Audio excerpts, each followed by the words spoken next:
on this episode of the Sorority Chat podcast. Good quality construction, such as we do, I always call it DGS technology, so it sounds fancy, and it's not. It's just a dowel glued screwed technology.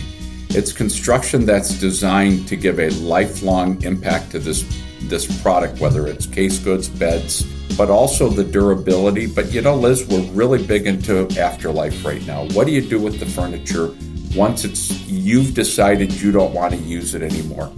Is there a secondary life? And all Brill furniture we have furniture on campuses that are still 35, 40 years old. Hey y'all, and welcome to Sorority Chat. I'm Liz Alexander, a designer and sorority alum who's obsessed with all things Greek life. My mission? To bring you real conversations, smart insights, and fun stories that help make sorority living even better. So grab your favorite beverage, get comfy, and let's chat. Hey sorority chatters, welcome back for this week's episode. This is a conversation I'm really excited about because we are talking about chapter houses in a little bit of a different way today. Not just how it looks, not just whether it's on trend or competitive on campus, but how the physical environment shapes the actual member experience. From everything from mental health to sisterhood to leadership development. And I could not think of a better person to unpack this with than Bill Shaub. Bill is the VP of sales at Brill, and what I love about Bill's perspective is that he sees patterns across campuses all over the country.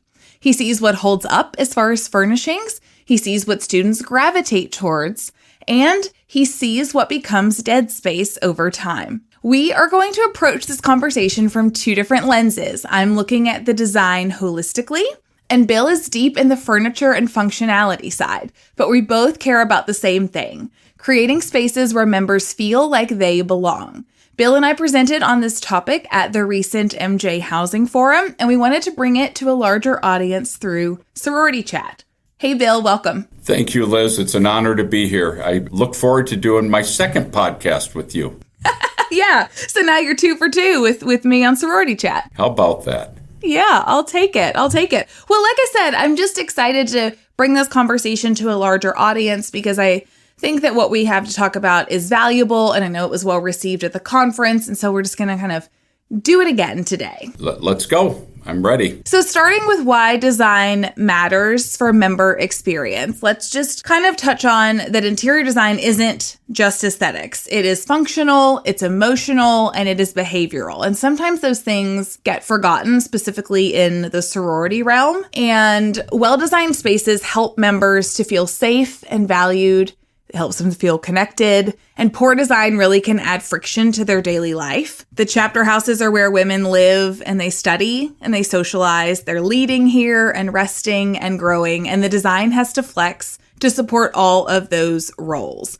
And that is easier said than done, as you know. That is true. And I think one other thing about that is not only, as you said, Liz, the design aspect, but I think the furniture aspect, we have found so many times that when you have furniture that is older, outdated, not in very good shape, that I think it's something that can easily set up a real barrier, not only within that particular living environment, but also among who's ever in the room or in the setting. Yeah. Now you see some patterns in how the spaces get used when you're furnishing them, don't you? You want to talk a little bit more about that? Well, I think what the patterns we're really seeing is really trending a lot, especially in this time after COVID. What we're seeing is more and more of the housing where they're coming down to once again singles, but also doubles.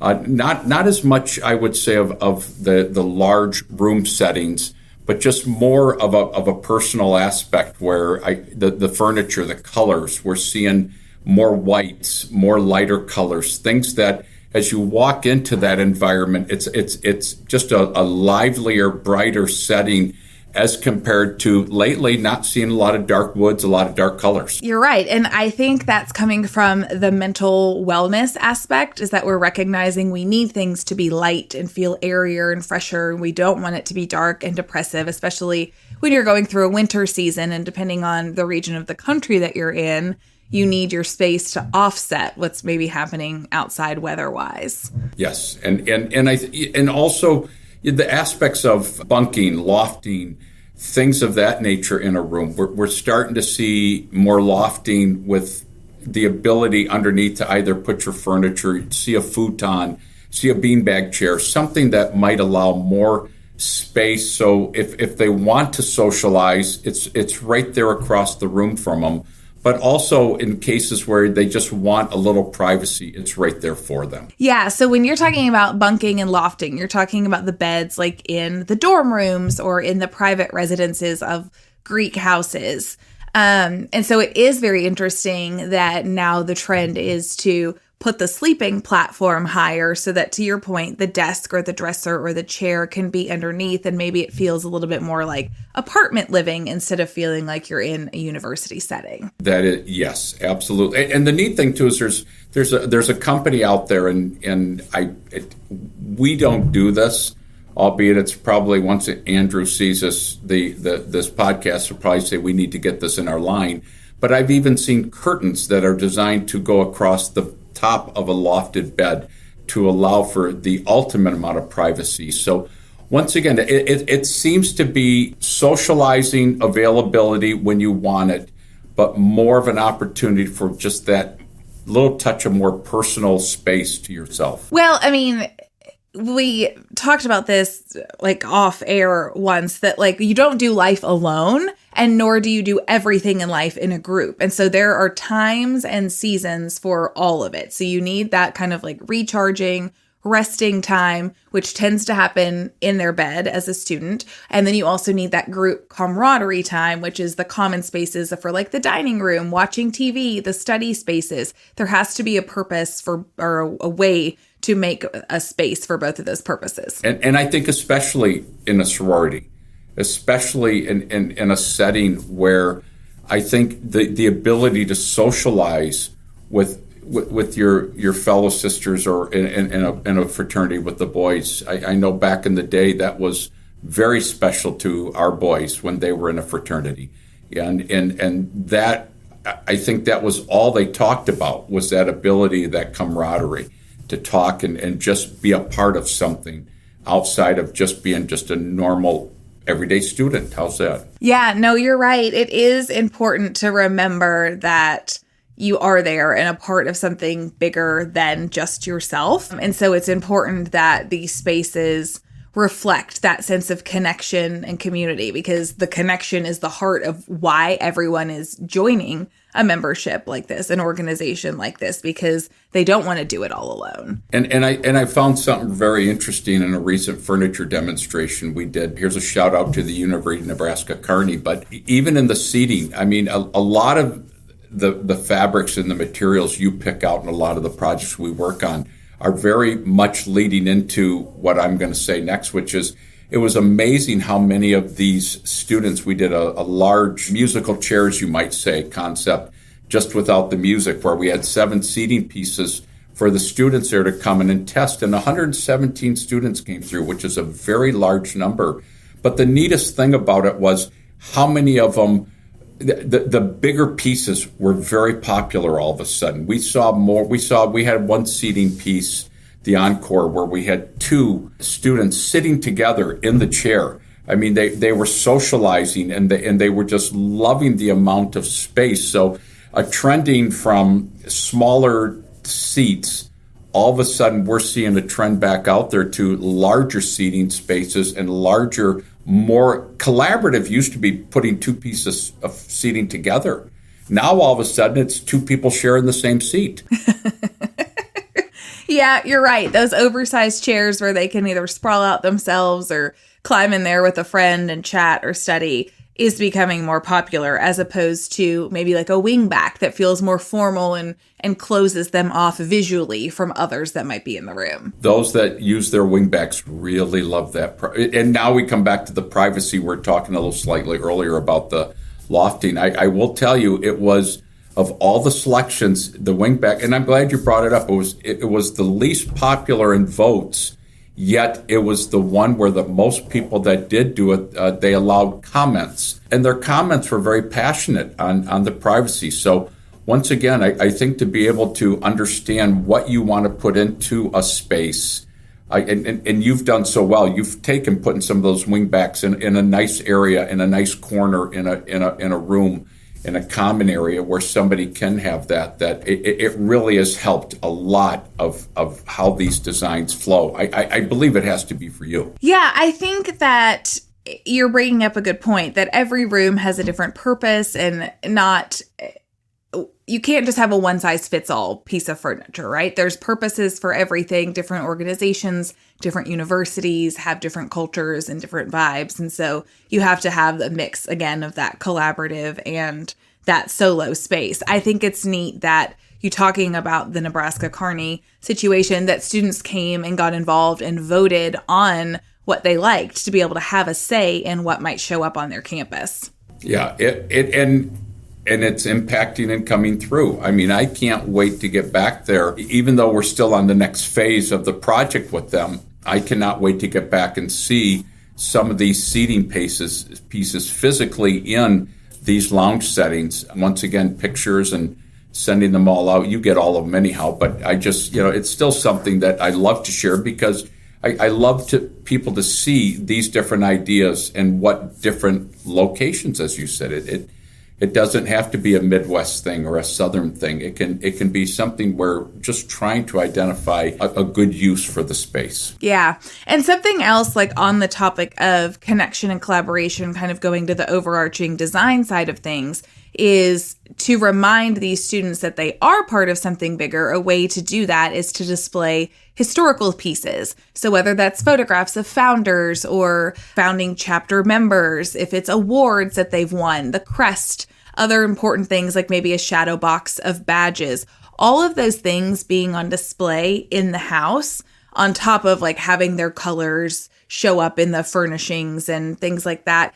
That helps these students to really stay connected to the heart of what the organization is about. And I think for those listening that are part of national housing offices, or they are LHC boards or house directors, that's something important to just take stock of when they're going around their house, is like, how are we reminding these women what organization they're a part of and where could we do better in that realm? And Liz, it's in a way, it's like branding. We do a lot of branding on products. We do safety rails, things that it helps develop, once again, a real family type atmosphere. And I love the way in some of the homes you've done, I love the way, as you just presented these historical items, because I don't think we never ever should forget, the past of what these houses have. And those are really wonderful additions to those rooms. Yeah, I agree. Thank you. Kind of going back to what you started to talk about a few minutes ago with the lighter color palettes, and you're seeing that folks are wanting to do lighter wood finishes and that type of stuff. Let's talk a little bit more about that aspect and that aesthetic, and I'll touch more on some of the mental health side of things. But I know that Brill took the feedback from their clients and created a whole new color stain because the feedback you were getting was these stains are too dark. Do you want to talk a little bit about that? Well, we can. How far back you want to go? We can go back to the original Gamma Phi Beta project we did to develop our white on oak stain. It was an amazing group effort, shall we say, from you, the Gamma Phi Beta group, the factory, Paul at our factory, constantly coming back. I want to say I think we went through 7 shades before we got to the point where we finalized on what is currently and been very successfully a white on oak. I want to say we've done, I know we've done well over 50 housing projects since then. And this would have been since 2015. We've easily done over 50 houses in the white on oak. But I think the neatest thing is to go through the whole process again. And that is currently and hopefully extremely soon. We're just waiting for one of the groups out there to say, give us a thumbs up, but we've just developed a gray. Yet to be named gray color, but a gray stain, because once again, they've come back to us. And that's what I love about being the manufacturer. This is something where we're completely in charge of this whole process. And it's something that I think is important, because not only are we in control of it, but it allows us to work better with you, work with the organization, the designer, on how we're focusing on getting to that color. But hopefully very soon we'll have available to the market a gray on oak stain that what I've seen, it looks beautiful, but it is a process, but it's really a process that I like because we're able to work with people within the industry to make sure we refine it.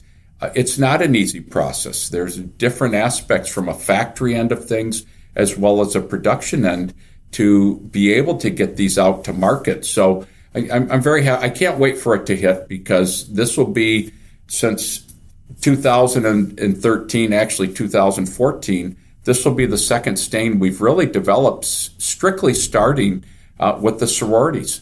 And it's really worked well for all of our rest of our higher education models. So it gives us something to present. Yeah, it was so interesting when it all came about because I was hearing a lot of requests for white furniture and there just wasn't a lot of it available in like the education or commercial market. And so you all rose and met that need. And now I see so many clients loving it because the white colors are more feminine. It feels lighter and brighter and it just makes more sense in these environments. And again, kind of it plays into the mental health side of things and trying to create those soothing color palettes and bringing in natural materials like wood. It just may not be in a color that you find in nature so much. Correct. Yeah. Outside of natural oak, you don't see a whole lot more. So that's You're right. You're right. So we zhuzh it up a little bit.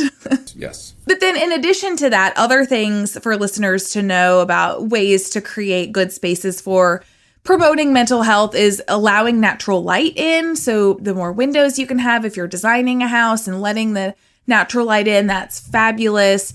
Defined quiet zones, kind of like Bill and I were talking about, where you have areas that are intended for personal use versus group use. And then visual order and layout is something that I don't know is often considered. Because Bill, you and I know these students come in and they drop everything. It's water bottles, backpacks, it's books, it's shoes. There's just crap everywhere. And so we have to start by giving them a space that has some more visual order to it so they're not already walking into a chaotic house that they're going to make even more chaotic when they drop everything that they have in their arms. Yes. And then I think, too, just in general, focusing on ways to bring in other natural materials beyond wood, whether that is some kind of life, like a living plant or even a fake plant. It's funny, on a previous conversation that my team and I had coming onto the show, we were talking about design trends that we hoped maybe didn't live on. And Erica brought up the fake ivy that a lot of the women will hang vertically, like behind their beds and such. But we do incorporate a lot of like fake or silk plants in our designs because it's nice to have the florals. It's nice to have the greenery and feel like you have the plants inside. But we also recognize these are college students who don't have time to water them.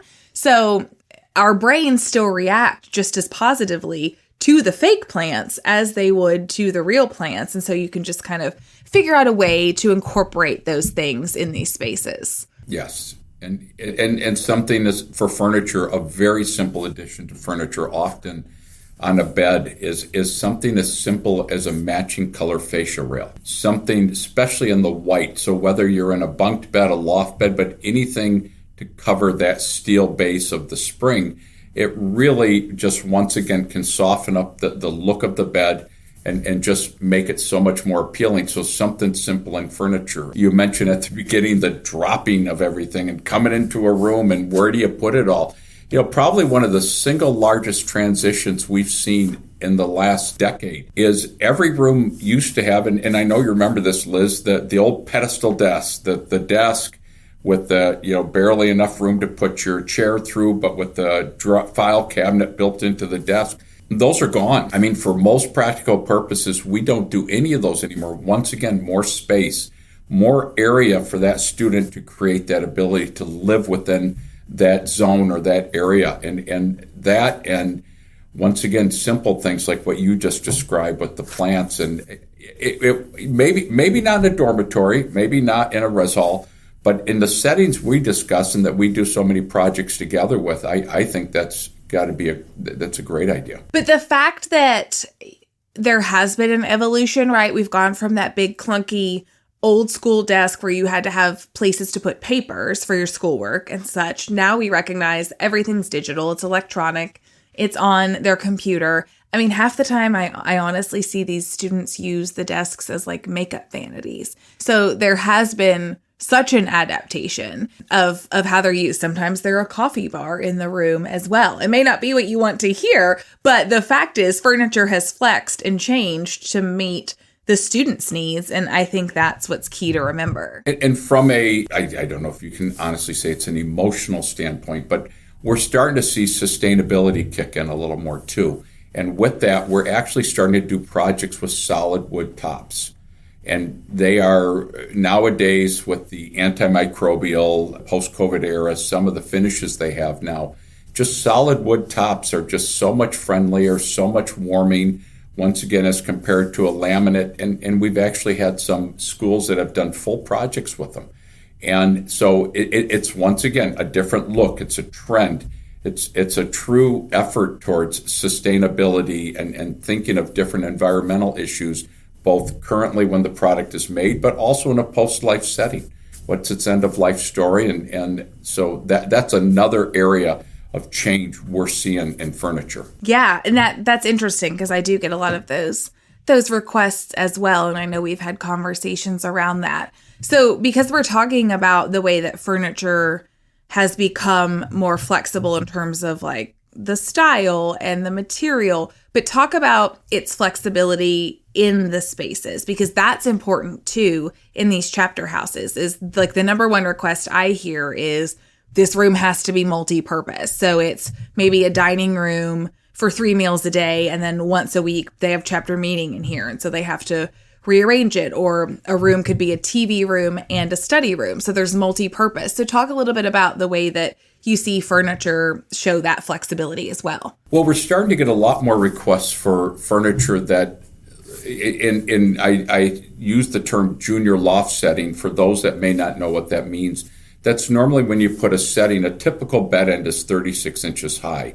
And when you put a bed at the top of the setting, it allows you space to do more in your room. You can put drawers underneath it. We actually make a product called the Pulse 360 desk, which is a desk that's on casters that is literally the desk and the chest all in one unit. So its whole idea is space saving. It's designed that if a student, we've interviewed so many different students and schools and talked about how are they using this. Like you said earlier, is it a makeup desk? How is this being used? And so because of that, we have found the Pulse 360 unit on casters moves all around. They can put it under the bed. They can bring it out and use it only as a desk when they need it.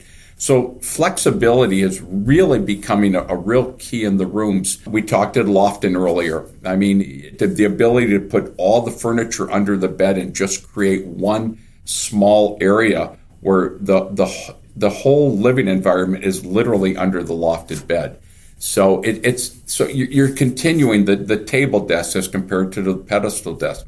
We're starting to get some requests for hang-on desks, literally a desk on a metal frame that sits on the bed end that has no drawers, no purpose other than it's just there. It can clip on, it can clip off, it can go in a closet.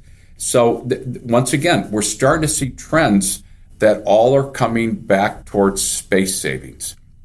And I think that the one thing too is, and we don't talk much about this, but I mean, quality furniture is important in all this, because if your furniture is not well made, if you're moving it around a lot, if you're changing it in the room, I think you run a real risk of having issues with the furniture, and that's just not an issue that Brill runs into. Yeah. What about the upholstery side of things, the flexibility needs there, like modular furniture? Like, what do you see on that side? Well, as I said earlier, ironically, from we used to do a lot of ditto. What we are seeing, Liz, is a lot more sectionals come back. Yeah. Sectionals were not a popular item. It was our ditto series is very collaborative. There's smaller pieces that are designed literally to be all around the room or in a grouping, once again, as you know. But we are starting to see more requests for more sectionals. I think what you're seeing is people, students today, they want to collaborate, they want to talk, they want to be by each other.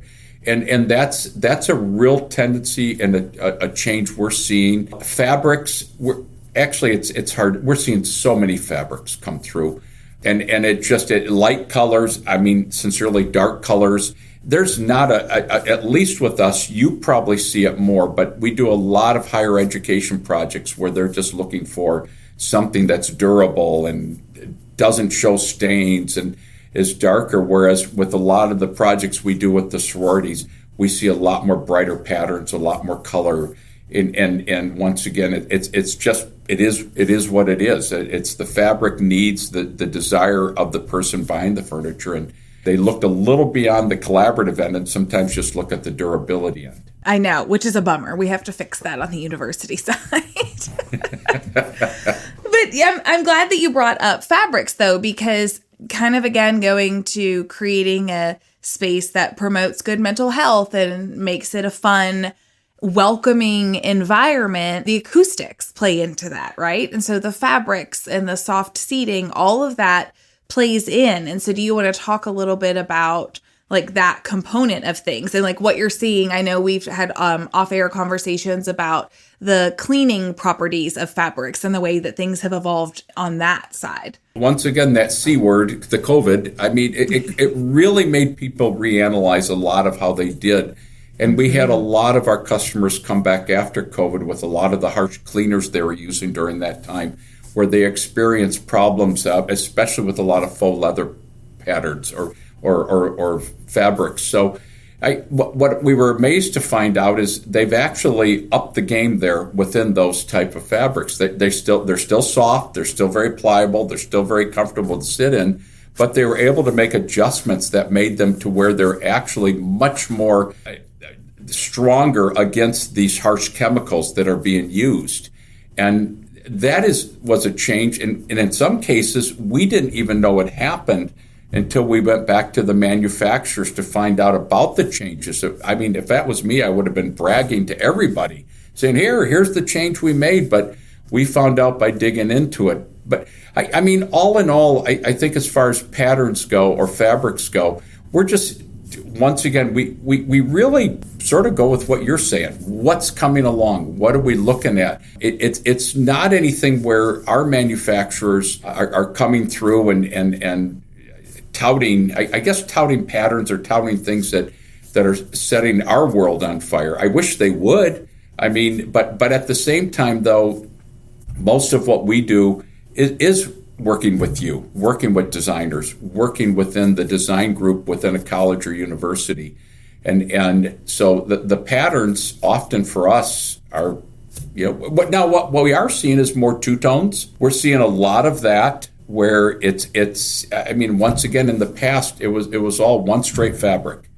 And now we're starting to see arms and backs and seats and cushions that are different. So a lot of variety. So I'm glad we kept digging, because that is truly a pattern we're starting to see. Much more faux leathers combined with pattern fabrics, just to create that different look. Yeah, and just listening to you talk, the environments that we're creating in these universities can either support or sabotage students' routines. And like, this is their job for 4 years, is to go to school and to be a student. And so you've just talked about so many ways that the furniture creates an environment that supports that. So like their study spaces, we're making sure that their needs are met there. We haven't talked about it a lot, but like the ergonomic side of things, the fact that they are tech compatible on top of the space saving that you've mentioned, like all of that is a component. The sleep side, you've talked about quite a bit, how the beds can support them best. I would throw in on that piece, like making sure that the lighting is addressed in the spaces, whether that be that not too much natural light's coming in when they're trying to sleep, making sure that there's enough overhead light for when they're doing their tasks, but also not so blinding that it's not a comfortable place to sit and to be. And then the like self-care side of things. So if that is those private meeting areas or the bathrooms, which I know the bathrooms don't have much to do with you, but that's really like, we're trying to create environments for like study, sleep, and self-care that these students can really thrive during their years at college, because it is a stressful time. Yes, it is. Yes, it is. And Liz, the last thing, once again, is I really think students and really appreciate good quality, well-designed, good-looking furniture. And one thing we have seen in so many, once again, talk about patterns where the furniture, when you go into a setting and you're in your freshman year or whatever, you're going into a different environment, and that furniture looks terrible, they don't treat it with respect. They don't take care of it. And that's one of the things that I do like about, we were talking about the seating, consistent sit, a consistent, what's underneath the fabric, things of that nature where they feel comfortable. And once they've sat there and they like that, and if they can consistently come back and get that same sit, that same feel, that same comfort, that's a pattern that humans like. I mean, that is just a pattern where, and then they'll come back and invite somebody else to come back. And that's why I do believe firmly that, especially in the seating, to make it good and to make it supportive and to make it comfortable are all keys that not all furniture is like. Yeah, you are right. And I think comfort and durability are not mutually exclusive. You talked about them being comfortable and going back to that space. That makes it feel like home for them, which is hugely important. But it's also, there's thousands of them, right? There's so many students on a campus going and using that space. And so the furniture has to be durable. And in these Greek houses, you've got potentially up to 400 or 500 members running through the house at any time, coming through and using it. And you have to be able to put in pieces that are going to hold up to that use while still looking good and being comfortable. Yep. We learned a really valuable lesson in the very beginning of all this on style of furniture. And I'll never forget one of the first things when we did a project with Fresh Space. It has a finished bed end, a simple finished bed end. And the first thing one of the residents said as they walked in said this bed reminded them of home. And that has always stuck with me. It's always been something where I listen and I hear that, I still hear her voice.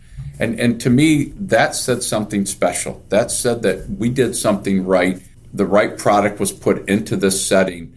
And therefore, like you said, it's a lot about comfort, making them feel like, hopefully, like they're at home. I mean, I think that's a huge testament to say this bed feels like home, because I have slept in dorm beds and that is not always the case. And I've slept in sorority house beds recently, and it's not my choice to do that again. But I also, what you said a minute ago has just kind of sunk in with me more about when students are proud of their space, they take better care of it. And I have seen that time and time again when we have updated a Greek house. Those who are current members of the chapter who knew what the house used to look like, and then they come back to campus and they see what it looks like now, they're proud of it. They want to show it off. They want to take care of it. And so the culture within the chapter becomes different than it used to be because they want it to look good and they're taking ownership in that. And I think it's such a neat transition to witness in the students.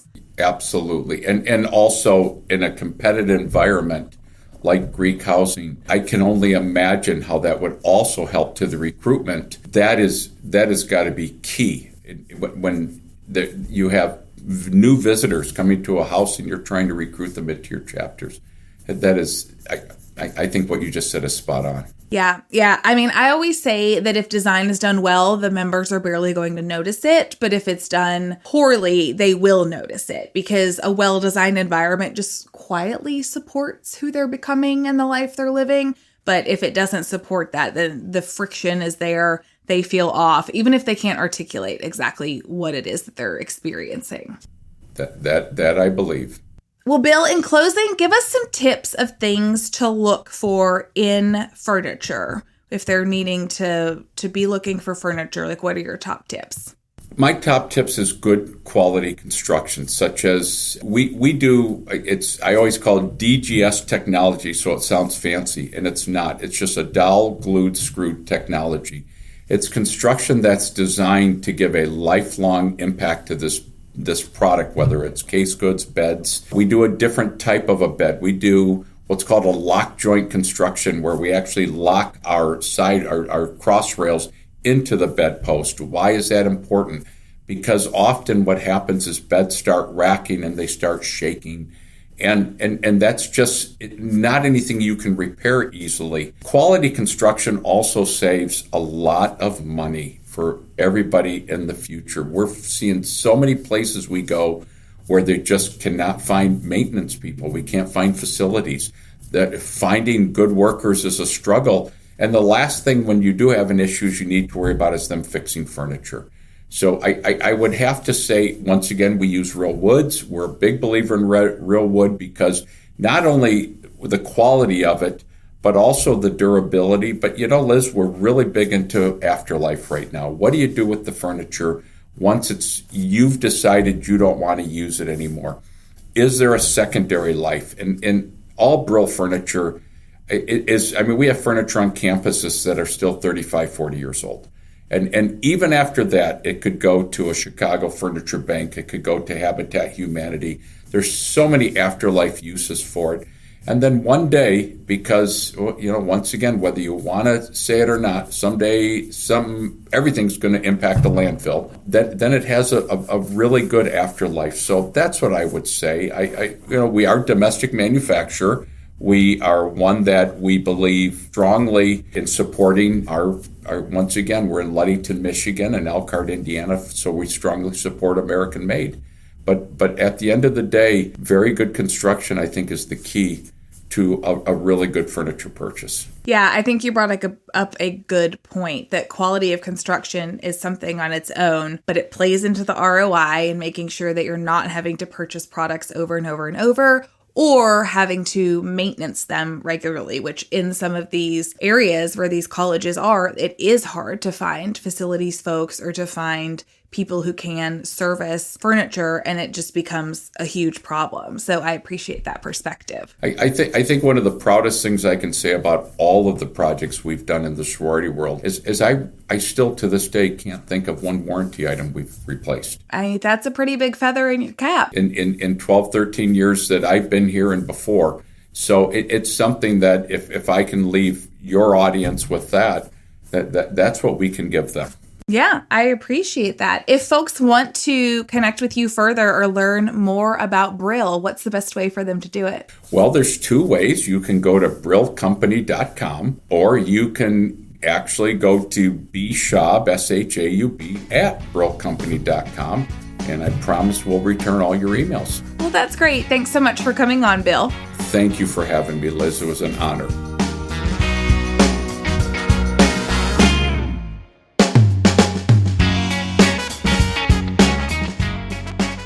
Welcome to Liz's House Hot Takes. This is where I take the lessons I've learned over the last 16 years of designing Greek houses and offer you my pro tips.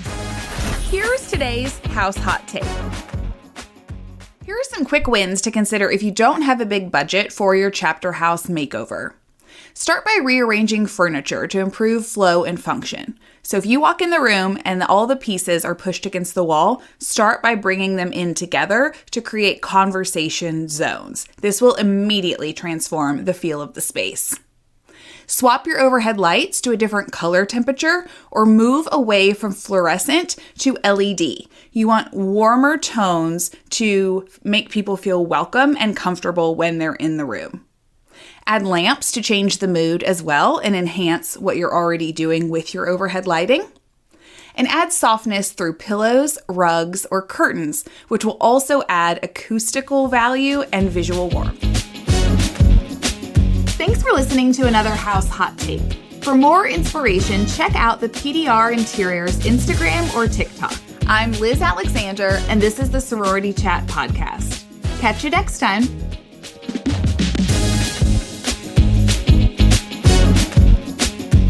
Thank you so much for tuning in. If you're listening on a podcast platform, make sure to follow the show so you never miss an episode. And if you got something out of today's conversation, we'd love for you to leave us a 5-star review. It helps us reach more listeners just like you. If you're watching on YouTube, be sure to check out this video right here or this one over here. And don't forget to like and subscribe. It really helps us out. I'm Liz Alexander, and this is the Sorority Chat Podcast. Catch you next time. This podcast is produced by Collier Landry for Don't Touch My Radio. Copyright Liz Alexander.